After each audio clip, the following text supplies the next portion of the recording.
সমাধান কে করবে? প্রবাসে নারী শ্রমিক, অপার সম্ভাবনার আকাশে কালো মেঘ। বিস্তারিত জানতে ভিডিওটির শেষ পর্যন্ত দেখুন।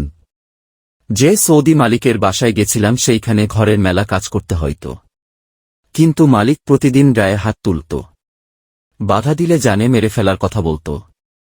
বাসা থেকে যাতে পালাইতে না পারি সেই জন্য তালা দিয়া রাখত। 4 বারের চেষ্টার পরে একদিন সুযোগ পাইয়া বের হয়ে যাই।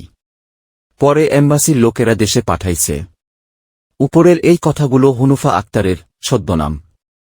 হুনুফা গৃহকর্মী ভিসায় সৌদি আরবে যান এবং এক পর্যায়ে দূতাবাসের সহায়তায় ফিরে আসেন। কিন্তু এই বয়ান কেবল একজন হুনুফারই নয়, লক্ষ লক্ষ হুনুফার কণ্ঠে প্রায় একই কথা শোনা যাবে। 90 দশকের শুরু থেকে চলতি বছরের জুন পর্যন্ত বিভিন্ন দেশে বাংলাদেশ থেকে কাজ করতে গেছেন প্রায় 13 লক্ষ নারী কর্মী, যাদের 80%-এরও বেশি গিয়েছেন গৃহকর্মী হিসেবে। সেখানে গিয়ে অতিরিক্ত কাজের চাপ, শারীরিক, মানসিক নির্যাতন সহ নানা অভিযোগে কেউ কেউ ফিরে আসেন। তবু প্রতি বছর নারী কর্মীরা যাচ্ছেন। অর্থনৈতিক অসহায়ত্ব থেকে ভাগ্য ফেরানোর আশায় বাধ্য হয়েই বিদেশে যান মোট সংখ্যার প্রায় 70% নারী কর্মী। যেসব দেশে নারী কর্মীরা যান সেগুলোর মধ্যে রয়েছে সৌদি আরব, সংযুক্ত আরব আমিরাত, Qatar, Kuwait, Lebanon, Malaysia, Jordan, Oman, Singapore, দক্ষিণ Korea, Brunei, Cyprus, Mauritius, Hong Kong, Italy, Japan ইত্যাদি।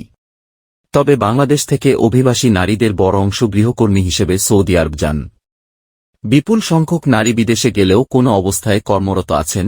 বিদেশে যাওয়ার সময় প্রতিশ্রুত কাজ পাচ্ছে কি না, শ্রম আইনের অধীনের সুবিধা পাচ্ছে কি না, তা দেখার ব্যবস্থা নেই। নারী শ্রমিক পাঠাতে সংশ্লিষ্ট দেশের সঙ্গে চুক্তির সময়ে বিভিন্ন বিষয়ের স্পষ্ট উল্লেখ না থাকা, প্রয়োজনীয় প্রশিক্ষণ ও ভাষা না জানা এবং নিজেদের অসচেতনতার কারণে অনেক নারী শ্রমিকই চাকরির মেয়াদের আগে ফিরে আসেন। এদের বড় একটি অংশ সর্বস্ব খুইয়ে বিদেশ থেকে ফেরেন। এর মধ্যে কিছু সংখ্যক নারী শ্রমিক দেশে এসে মুখ খুললেও বাকিরা থেকে যাচ্ছেন সবার অজান্তে। বাংলাদেশ থেকে যাওয়া এসব নারীদের অভিজ্ঞতা অনেক সময়ই সুখকর হয় না বলে অভিবাসন নিয়ে কাজ করা সংস্থাগুলো বলছে। কেননা গৃহকর্মী হিসেবে যারা যায়, বেশিরভাগ সময় নির্যাতনের শিকার হয়ে তাদের অনেককে দেশে ফিরে আসতে হয়।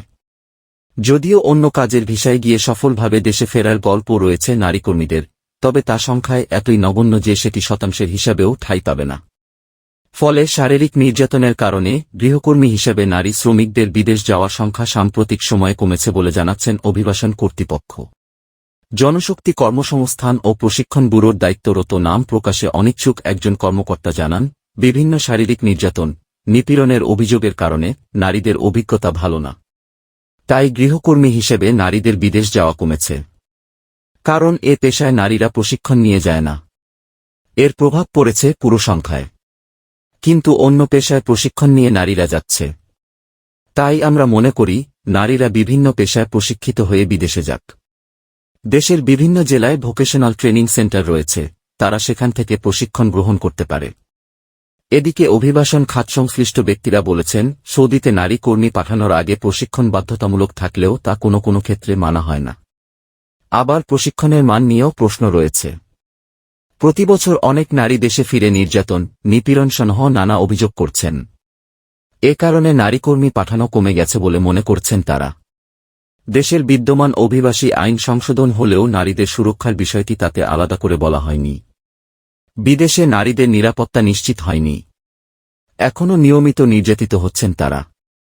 ভীতি থেকে নারীরা যেতে আগ্রহী হচ্ছেন না। তাই বিদেশে কর্মী পাঠানো বাড়লেও আনুপাতিক হারে নারী কর্মী পাঠানো কমছে। যদিও অভিবাসন খাত সংশ্লিষ্টরা মনে করছেন নারী কর্মী বিদেশ যাওয়ার সংখ্যা কমেছে, এ পরিসংখ্যানে এখনই পৌঁছানো যাবে না। কারণ গত কয়েক বছরের নির্যাতনের ঘটনাগুলোর প্রেক্ষিতে সরকার কিছু বিষয়ে কঠোর হওয়ার ফলে এটি নিয়ন্ত্রণে রয়েছে। এই প্রসঙ্গে জরুরি একটি বিষয়ে সংশ্লিষ্টদের এখনই নজর দিতে হবে, আর সেটি হল সকল নারী গৃহ শ্রমিককে শ্রম আইনের আওতায় নিয়ে আসা। এসব গৃহ শ্রমিকদের যেন শ্রম আইনের অধীনে আনা হয়, যাতে আইনের অধীনে সুবিধাগুলো নারী শ্রমিকরা আনতে পারে।